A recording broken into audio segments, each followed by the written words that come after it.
Into the issue of now the two-pot retirement system.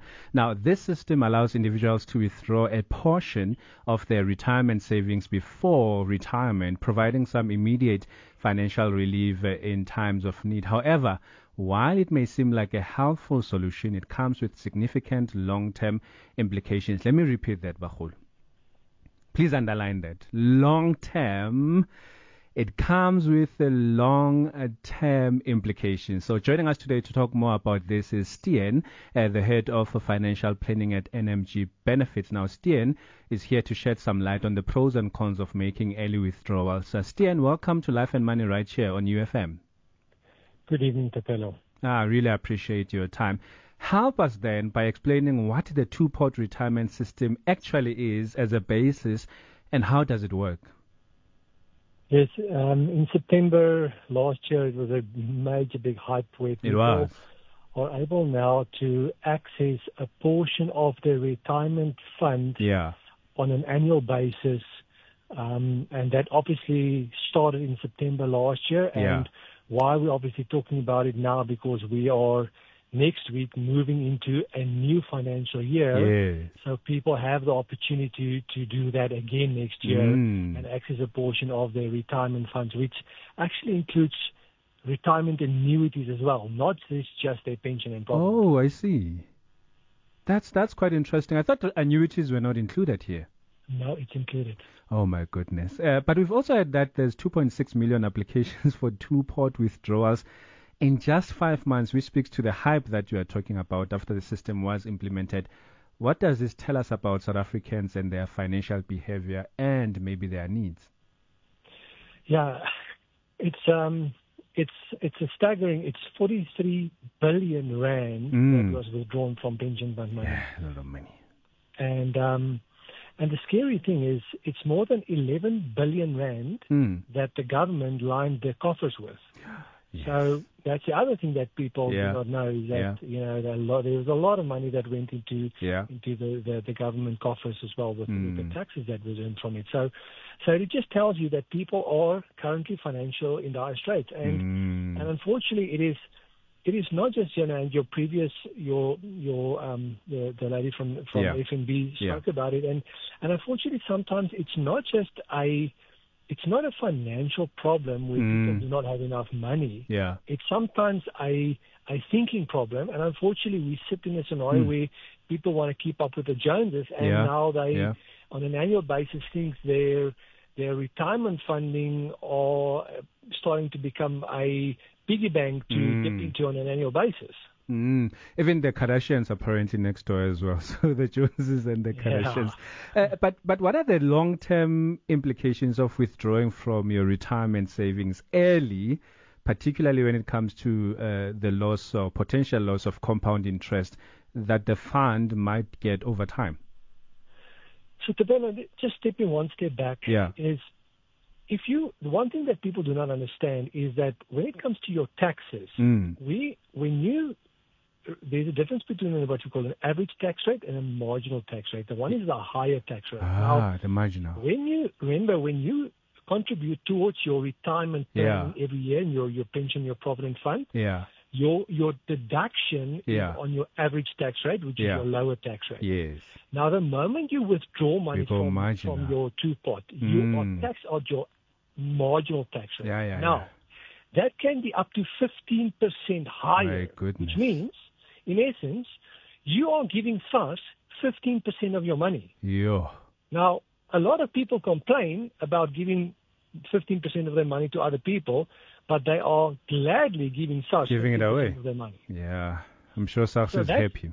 That has a major implication in the long run, because now, you are giving some of your money away. So that's the one implication I think is very, very important. The other thing is, and we did a quick calculation. If someone is about 30 years old and you can withdraw up to about 30,000 rand a year in your fund if you have that available in your pot to withdraw.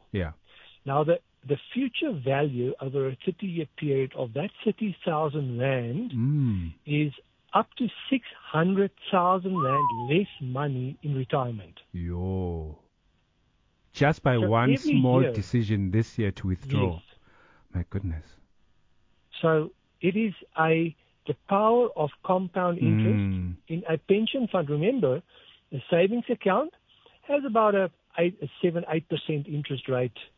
A pension fund, because it is long-term funds, has about anything between a 9 and a 12-13% return on your money. Yeah. So the power of compound interest is way more on a pension fund. So your loss is a lot better in the long run. Yeah, no, the maths there is not mathsing as we should understand it, because then what it really means is stay away from withdrawing this thing, because you're losing a lot of money. That's what I'm saying. The maths is not mathsing there.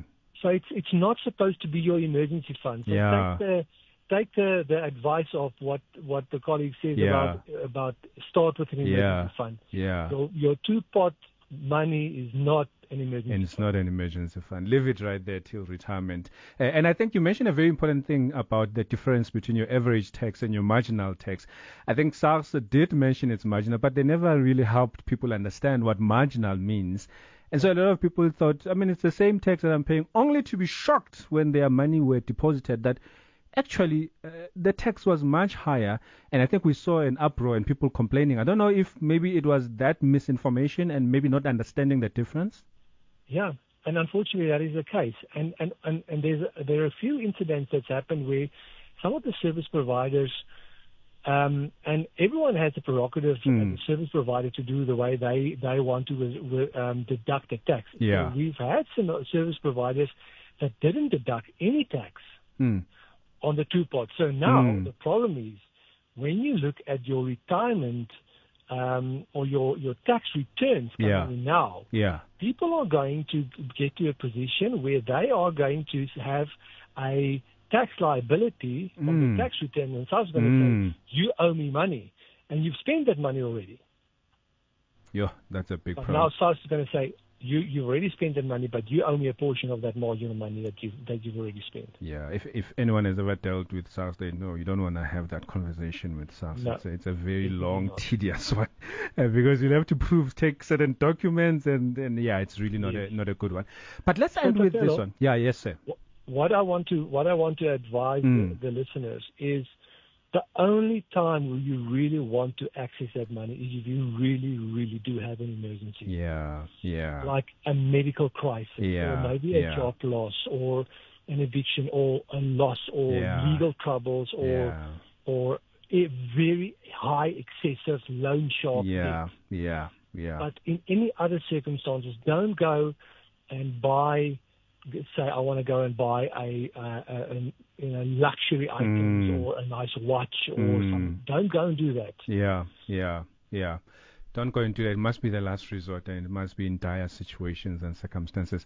I want us to end then with looking at, you mentioned something around it has an indication, or this gives an indication around how our finances are at strain at this particular moment. So what steps can then individuals take to strengthen their finances so that they don't find themselves having to dip into this?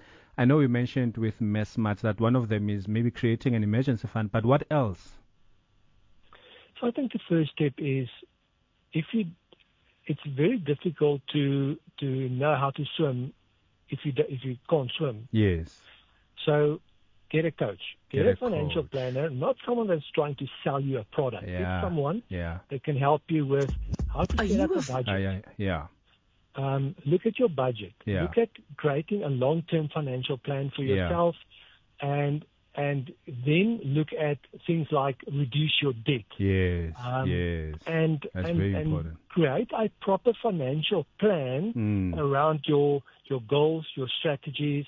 And you might get to a place where you say, and one of the other things is you might have a scenario where you have a pension fund at work. Then a lot of people don't realize they have life insurance on their pension fund. And they might not need the life insurance in their personal capacity. Or we've seen people now, we've had scenarios where people have 6, 7, 8 spend 1,000 rand on funeral policies, consolidate into one funeral policy, and take that money and spend it towards an emergency fund.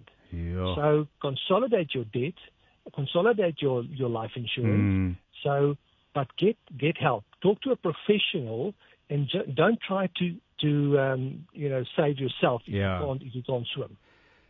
Don't try and save yourself if you can't swim. That is Stian, the head of financial planning, financial advisory firm, NMG Benefits. Sir, thank you so much. I really enjoyed this conversation. Pleasure to be there. That was Stian there. Yeah, dip into your retirement pot only Baholo, when it's really, really an emergency, and you're not going to do it again.